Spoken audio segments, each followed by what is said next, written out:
God, so triumph, you chosen man, who translated, send it forth to every man, who translated, send it forth to every man. Glorious light of Levi, held the truths and high. We will trust in God of Levi, seek the Lord is my song. Like a Moroni by the truths and set now. Like Moroni by the truths and set around the standard, they may see the lightning star. Judah rally around the banner, come ye Gentiles from afar. Book of Mormon, it is truth's triumphal car. Book of Mormon, it is truth's triumphal car.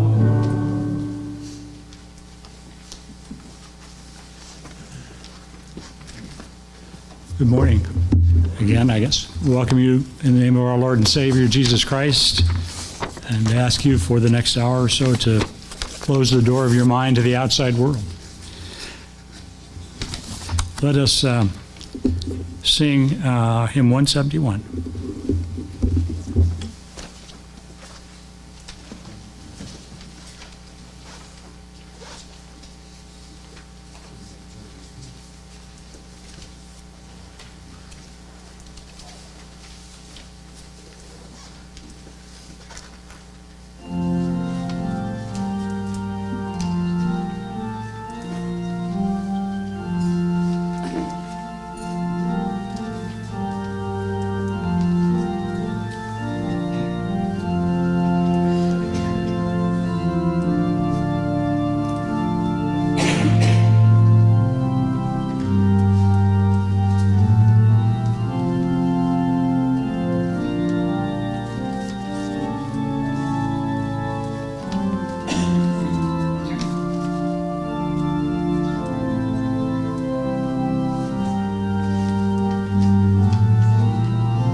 The call to worship today, this morning, can be found in Romans, the 5th chapter, the 1st and 2nd verses.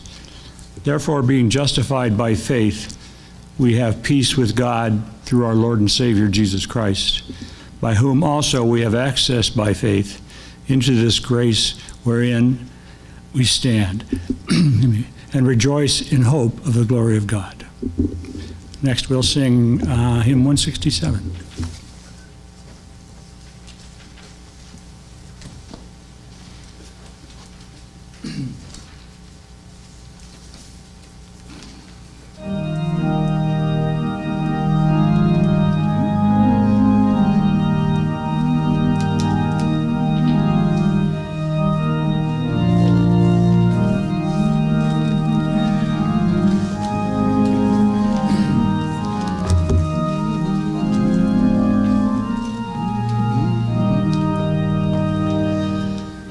Sing of the beauty of mountain and dale, of silvery streamlet and flowers of the vale. But the most delightful this earth can afford is a place of devotion, the house of the Lord. You may boast of the sweetness of day's early dawn, the skies sing praises for the day is just gone. No other season or place can compare to the house of devotion, the season of prayer. You may value the friendship of youth and of age, and select for your comrades the noble and sage. But the friends that most cheer me on life's rugged road are the friends of my Master, the children of God. Amen. Let us pray. O God, our eternal and loving Heavenly Father, we approach you this morning in the name of your Son, Jesus, the living Christ, and we thank you for your invitation to come into your house today and to worship you and to sing praises and to hear your word. And I would ask that you'd put your finger of love and mercy on every heart that is here today and bless them for their effort to be here. Guide and direct our speaker that he's bringing us those things that you need to put on our heart today, so that we can take it from here as we depart. But today we would like to have you give us that Spirit and open our hearts to that Spirit so that we will receive and understand and know what it is you have for us. So guide and direct us today, and we do this all in the holy, sacred, and precious name of our Lord and Savior, even Jesus, the living Christ. Amen.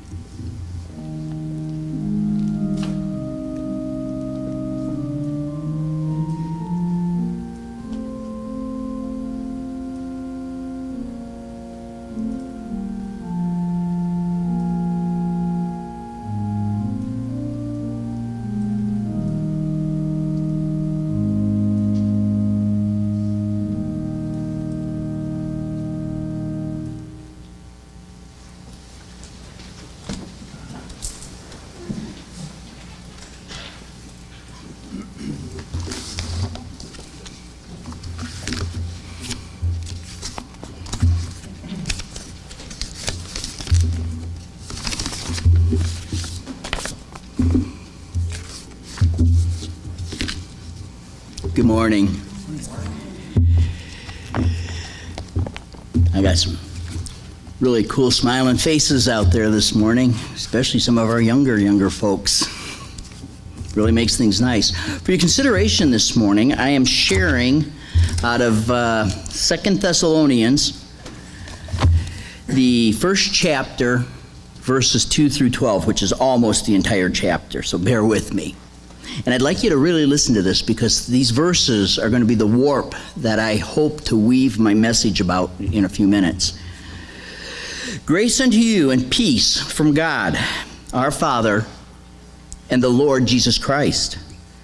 We are bound to thank God always for you, brethren, as it is meet, because that your faith groweth exceedingly, and the charity of every one of you all toward each other aboundeth, so that we ourselves glory in you in the churches of God for your patience and faith in all your persecutions and tribulations that ye endure, which is a manifest token of the righteous judgment of God, that ye may be counted worthy of the kingdom of God, for which ye also suffer. Seeing it is a righteous thing with God to recompense tribulation to them that trouble you. And to you who are troubled, rest with us in the Lord Jesus, when the Lord Jesus shall be revealed from heaven with his mighty angels, in flaming fire, taking vengeance on them that know not God, and that obey not the gospel of our Lord Jesus Christ, who shall be punished with destruction from the presence of the Lord and from the glory of his everlasting power, when he shall come to be glorified in his saints, and to be admired in all them that believe, because our testimony among you was believed in that day. Wherefore also we pray always for you, that our God would count you worthy of this calling, and fulfill all good pleasure of his goodness, and the work of faith with power, that the name of our Lord Jesus Christ may be glorified in you, and ye in him, according to the grace of our God and the Lord Jesus Christ.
A wonderful selection of hymns. I don't know if Dennis or Mark picked those, but appropriate.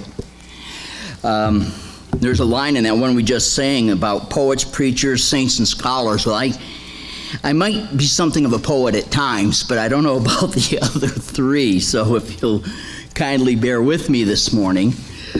A couple of weeks ago, and you brought this up in your early worship this morning, Dennis was talking about some events with Elijah back in 2 Kings, the 6th chapter. And one of the things he mentioned is, what is the application of 2 Kings 6, 1 through 7? And then he threw a challenge out there to Terry and myself, maybe to try to come up with some insights to that one. By the way, that message you gave, presenting all the various wonders and signs that Elijah had performed, that was very enriching. In fact, I went back and read all of Elijah and Elisha in that. It's amazing, the stuff that's in there. But Dennis is right. In 2 Kings 6, 1 through 7, an event is related of a lost iron axe head that mysteriously floats to the top of the Jordan River and is recovered. And he's also correct when he said that there's very little has been presented on this. In fact, since that message, have been digging through all my resources and that thing out there that goes all around the world, you know, with the computer, that internet thing that Al Gore supposedly invented. Sorry, I was doing internet before Al Gore even thought about it. It wasn't called internet then, it was called DARPANet. But anyways, I found in all my commentaries, Matthew Henry's, the Interpreter's Bible, very little on that event. Very little. In fact, some of the best commentaries just gloss over it at best. So, I decided to make those verses a matter of prayer and reflection and reading, finding comparison scriptures or parallel scriptures in the other books, the other 3 standard books and in all the books within them. And in the process of that, I found that in the Interpreter's Bible, in the exegesis portion for that, which is the part that's supposed to clarify things a little bit and explain the spiritual side of things, it says, the story has no particular merit or significance apart from the fact that it emphasizes the supernatural power which the man of God possesses. Well, that's pretty obvious. In the exposition in that same book, it says, this story well illustrates 2 aspects of Old Testament miracles. The first is the triviality and incredibility of some of them, as in this case, or the individual may regard them as legends in which ancient literature abounds. And when he's referring to ancient literature there, he's talking about like the myths of Greece and so on. However, in the Interpreter's Bible, there is a mention of a evangelist named J. Wilbur Chapman, who gives an outline, or Calkins here gives an outline of that. And he basically says that, get in here there. He says the axe head symbolizes man's essential manhood, his moral rectitude and honor, and a man has lost it. Where did he lose it? How did he lose it? Why did he lose it? And as little as an axe is good for anything without an axe head, so is a man's life without meaning, if conscience, self-respect, and the respect of his fellow man have been lost. How shall it be recovered? He cannot recover it of himself except he is undergirded with the strength of God, the saving power of Jesus Christ. But by divine help, the manhood that has been lost can be restored. It's a nice place to start.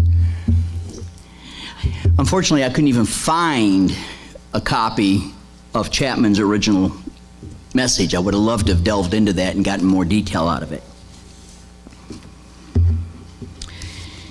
And Dennis, I don't claim any divine knowledge or insight, but in my studies and exploration, this is some of the things that I came up with. And some of that we just read. First of all, I think, just to refresh us, I think I'll read that section so we all have it clear in our mind. And you'll see in a little bit, I hope, how it ties back to what I read from 2 Thessalonians. And the sons of the prophets said unto Elisha, behold now, The place where we should dwell with thee is too strait for us. It's meaning too small, too narrow. Let us go, we pray thee, unto Jordan, and take thence every man a beam, and let us make a place there where we may dwell. And he answered, Go ye. Basically, he's telling them to go, but I'm not going with you. And I think part of the reason of that is simply because they were probably more focused on the wonders of the Jordan than anything else, because this was shortly after the Syrian general was cured of leprosy by Elisha. And one said, Be content, I pray thee, and go with thy servants. And he answered, I will go. I imagine that was a longer conversation. Oh, come on, Elisha. We're not going to make it without you, that kind of a thing. And he finally convinces him to go. So he went with them, and when they came to Jordan, they cut down wood. But as one was felling a beam, the axe head fell into the water, and he cried and said, Alas, master, for it was borrowed. And the man of God said, Where fell it? And he showed him the place, and he cut down a stick and cast it in thither, and the iron did swim. Therefore said he, Take it up to thee. And he put out his hand and took it.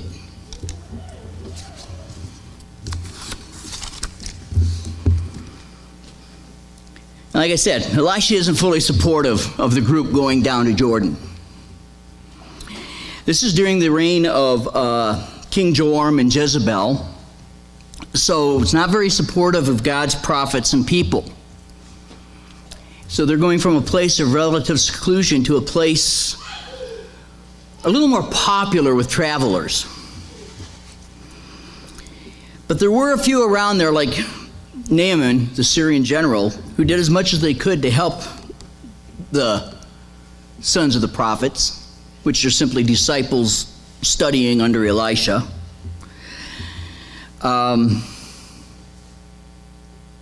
Providing them with money and sustenance and such as they could. And as I said too, Elisha may have felt that the move on the part of these young disciples was prompted by the power they believed the Jordan River had. They were thinking perhaps that, if we build down there and get close to the Jordan, we'll have even more power. Elisha will be even more powerful, more wonderful things can occur. And maybe that was their motivation more so than having better, larger quarters for the group, even though the group was growing. They could have built where they were at. Again, that's speculation on my part, but it seems to make sense. Why wouldn't he go initially and then be convinced to go? So anyways, it's decided they'll go on down to the river, and everyone was to provide his own materials for his quarters. Each one will cut down a beam. And while cutting down a tree, one of the men loses the axe head, which lands in the river. He's distraught and approaches Elijah. He's all upset because it was borrowed and he can't give it back. Now, there's a lot of people today that would simply say, oh, well, the guy I borrowed it from should have made sure it was good and solid and the heft was in there to hold the axe head to the handle and everything else, so that's his loss. And we have a lot of people, I got neighbors like that. They are a challenge to love sometimes. So Elisha says, okay, where did it fall? And they point out in the river, and Elisha takes a stick and casts it into the river, and miraculously this iron axe head floats to the top, and the man is directed to go retrieve it. That's the synopsis of the story. But let's look at some of the symbolism for a moment, as I understand it. The disciples could be any person, any one of us. Someone who is striving to follow their master. The axe head, which interestingly enough, comes from the Hebrew word barzel, which 73 times is translated as iron, only twice as axe or axe head. But it always refers to a tool for cutting. Now, what cuts the spirit, the soul, the man or woman? Judgment. So I believe, and based on Ecclesiastes 10:10 and Isaiah 10:34, I believe that this axe head represents judgment. The river, well, it represents the things of this world, much like Lehi's vision in 1 Nephi 2. All these people, they get lost, and he sees them in the river being washed away and such. It's very easy for us to lose sight of the tools we have and get buried in the things of this world. And those tools are the gifts we have that we sometimes fail to bring to bear. The stick. I love the hymn we just sang. Find it again here. 171, the Holy Scriptures, in the first verse, the last stanza, I guess is the word. I'm not a music person, but I think I got that right, don't I, Mark? The stick of Judah is God's holy word. The word translated stick can also mean rod, staff, and in Lehi's vision, what was the rod of iron? The Scriptures.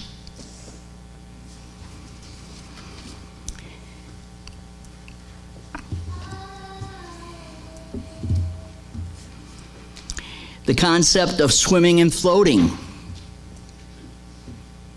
represents redemption and knowledge. If you want to find another allegory of that, you can go to Matthew 14, where Peter walks on the water. Here we have now another miraculous event. Something that shouldn't be able to move across the top of the water does. But the minute he loses sight of his master, the Lord Jesus Christ, he starts to go under. And he cries out like this disciple did and says, "Oh Lord, help me! Master, help me!"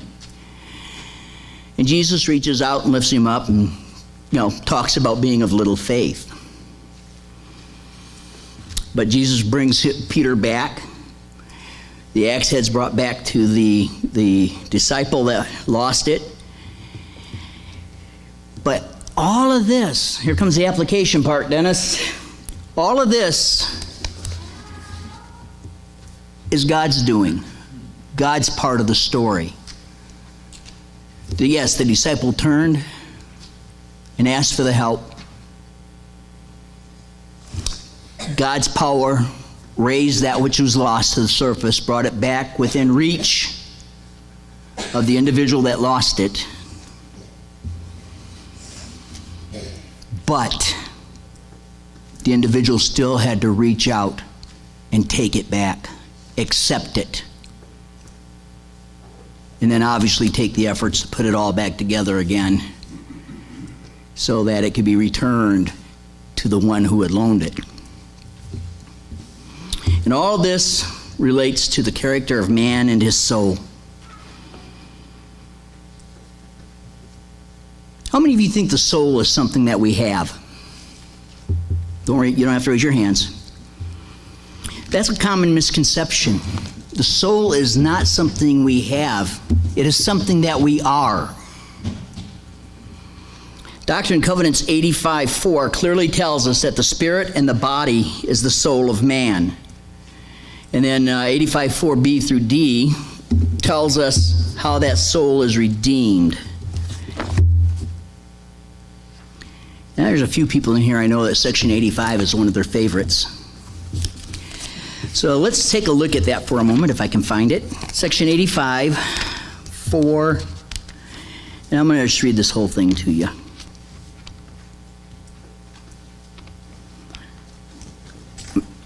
Now verily I say unto you that through the redemption which is made for you is brought to pass the resurrection from the dead. And the spirit and the body is the soul of man. See, I didn't make that up. And the resurrection from the dead is the redemption of the soul. And the redemption of the soul is through him who quickeneth all things, in whose bosom it is decreed that the poor and the meek of the earth shall inherit it. Therefore it must needs be sanctified from all unrighteousness, that it may be prepared for the celestial glory. For after it hath filled the measure of its creation, it shall be crowned with glory, even with the presence of God the Father.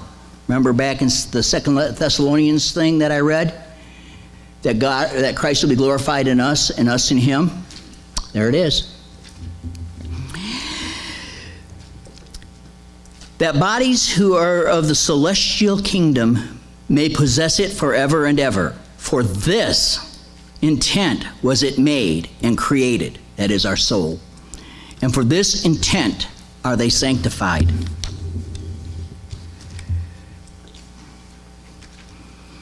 Our souls were created to be sanctified and experience celestial glory. And we know there's 3 glories.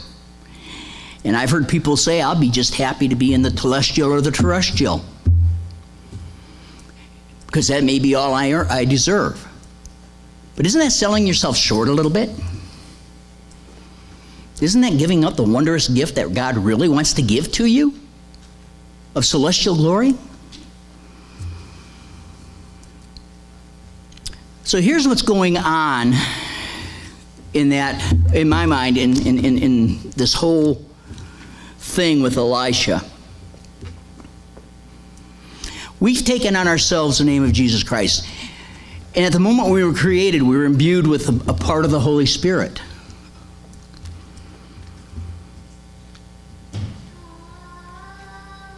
And often as children, we do pretty good sticking on that path, usually because we have our parents nudging us, if you will, or grandparents nudging us in the right direction, making Allie go to church on Sunday. That was brought up earlier in Brian's class. But as we get older, we start cutting those apron strings a little bit. No, parents, you don't cut them. Our kids do. And we just kind of have to hang on for the best and hope we've done well, pray we've done well. But as we mature, both physically and spiritually, we find that we have to go into new areas. Off to college, into the schools, into the work world, whatever the case might be. And we leave that safe area of like-mindedness. And unfortunately, we have to walk close to the shores of that river that's the world. And as we're out there doing our work, and using our gifts as best we can, sometimes we lose our grip on something. We all do, at some point in time. We'll be working away and all of a sudden we get so wrapped up in things that we're not focused on the Word of God, on that rod. We're not focused on love the Lord thy God with all your heart, mind, and strength, and love your neighbor. And all of a sudden, part of our axe goes flying away, or maybe the whole thing. In my case, it'd probably be the whole axe would go flying.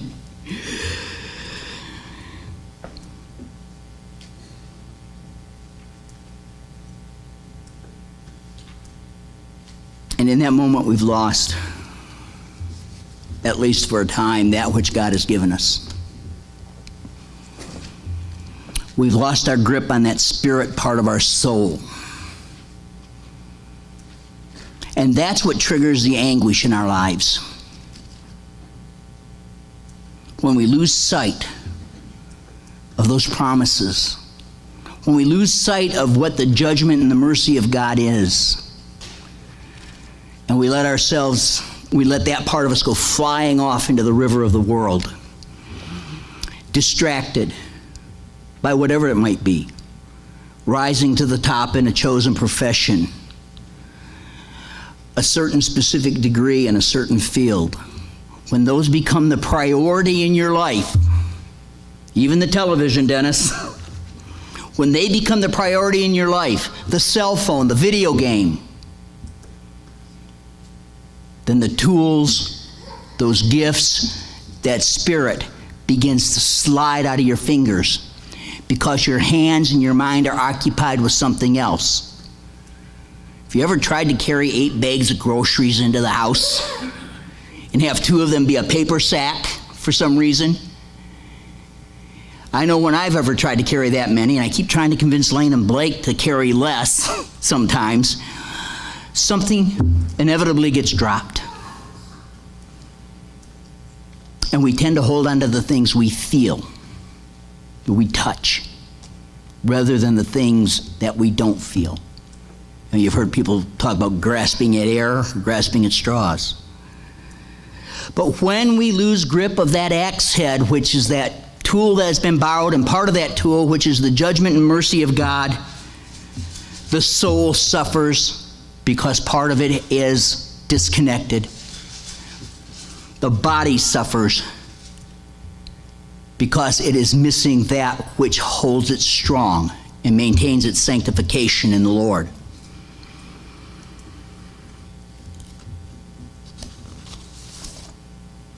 But upon returning to the Master, turning to Him, repentant, humble,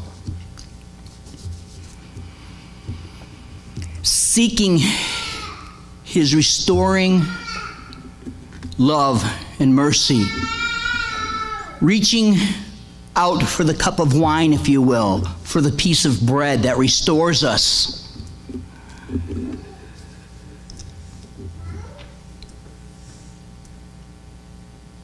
When we approach the waters of baptism, and that's another part of the symbology, the axe head was redeemed when it came up out of the water, much as we are when we come out of the water of baptism. So there we are. We have to turn to God in faith, be repentant, be baptized in the name of Jesus Christ. But again, God, the Master, the Lord, doesn't just give you back that spirit that was separated. You have to accept it. You have to take it back as a cleaned garment. You have to tie it back into yourself with all that God, Christ, and the Holy Spirit are. You have to sew it, tack it, stitch it, weave it together, holding firm to the instruction manual of how to do it. And we talk over and over about reading the scriptures, and I've encountered people that, well, I've read them 2 or 3 times. Okay. But have you searched them? Have you listened to them? That's what got Dennis going on this, I think, is the fact that he was reading through something and all of a sudden it just jumped out at him like we talked about in class this morning. And what's the application? Well, we've been talking about that. We have to strive to repair that which was broken. We have to strive to return it back to he who borrowed it in a condition that it was when he gave it to us, or as close as possible. You know, have you ever loaned a tool to somebody and a chainsaw or something like that, and they bring it back and it's just an ugly mess? You know, maybe it's a mixer or whatever the case might be. My dad must have done something weird to me because whenever I borrow something, I've got to clean it up and sharpen it and tune it up. And I had a neighbor once that say, "Hey, isn't it about time for you to borrow my chainsaw again?" But that's what we're supposed to be doing in this time of our existence. We're supposed to be sharpening our gifts. We're supposed to be oiling our souls with the Spirit of God and the oil of truth. We're to be recharging the batteries with recognition of the wonders and spiritual things that God has done for us and continues to do for us and through us.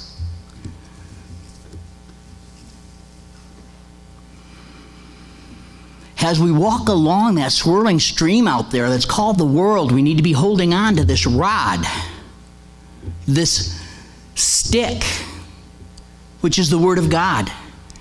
You can't do it without it.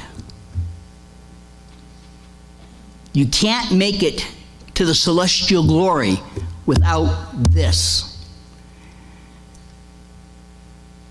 Knowing who God is, which comes through faith and the revelation of the Holy Spirit. We're working on it, aren't we, Brian?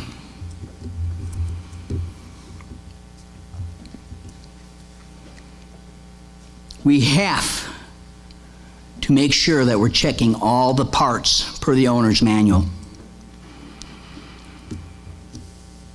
We have to remain watchful along the shore for the pitfalls, the underwashes, the thorn bushes, any of those things that can interfere with our journey. But there's another part to it. As we walk that path and hold that rod, we are called also to warn those who follow us, those who are around us. Look out for that thorn over there. Watch out for this pit. Be careful, that boulder right there is kind of slippery, so if you have to step on it, make sure you're holding on to something solid.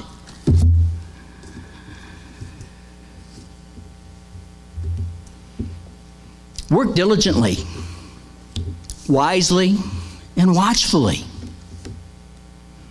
Use that gift of discernment, Don.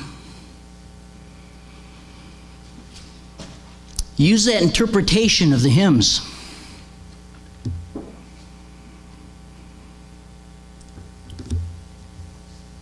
Use that ability to retain or to understand or grasp the vision that is the revelation of John, Mylan, which I think you do well at.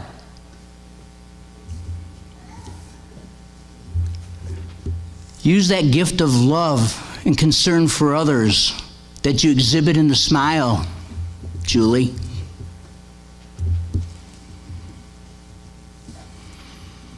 Continue to serve with that desire to bring those who are younger, spiritually and physically, closer to the Lord, Angie. Every one of you in here does something with a tool that God has given you. And sometimes He might even give you an extra one to use. Be in tune to know, to have that wisdom as to when, where, and how to use it. Right, Shirley? The scripture I read to start with from 2 Thessalonians is something like a pep talk. It puts the entire story of Elisha and the mystery of the metal into perspective.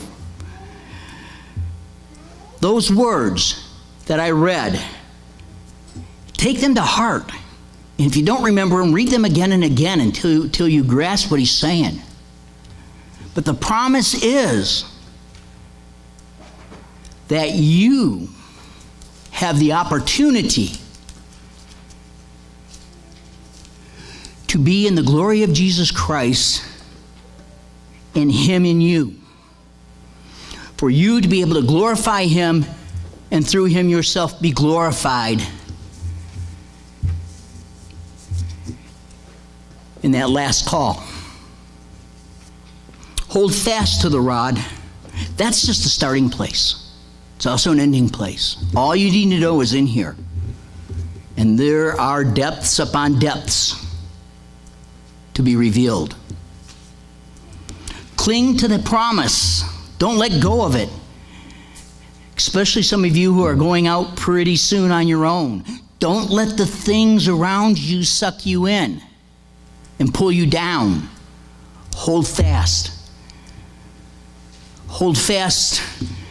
For those of you blessed enough to have been brought up by parents that are true Christian and struggled to follow the truth, hold fast to that which they taught you. For those of you who came by the truth another way, hold fast to that moment when it became clear that yes, God is. Yes, Christ bled for me.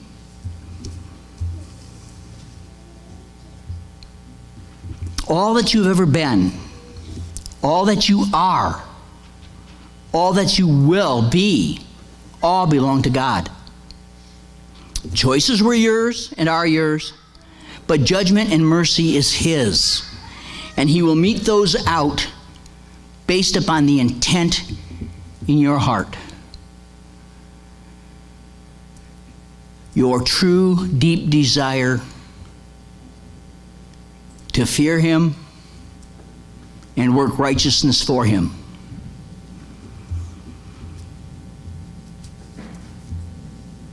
We all, regardless of our past, Dennis, need not doubt. We need not doubt that we will be given a place in the kingdom of God. We know our hearts pretty much. We know the desires of our heart. If the desire of our heart is to serve our Lord through love because of the fact that He loved us first, you need not doubt. We are not perfect, but we strive to be perfect.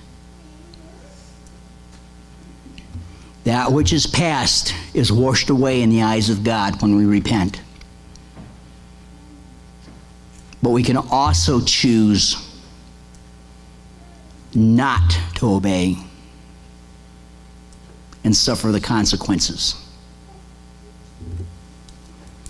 Where is your heart? What is the intent of the things you do? Why are you here? My favorite question. What will you do? What is the Lord calling you to?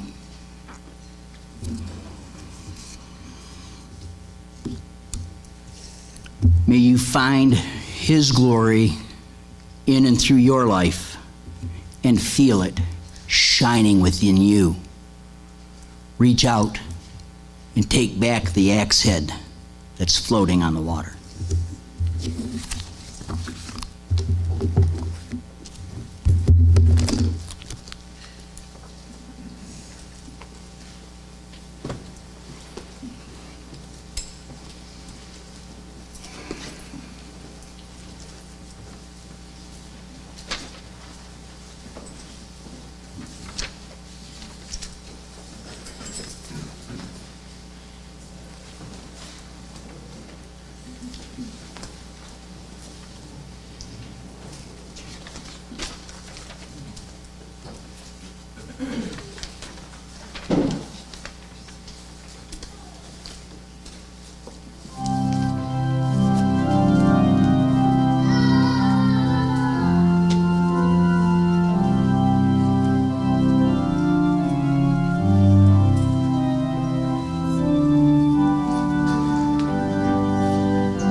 The Lord hath yet more light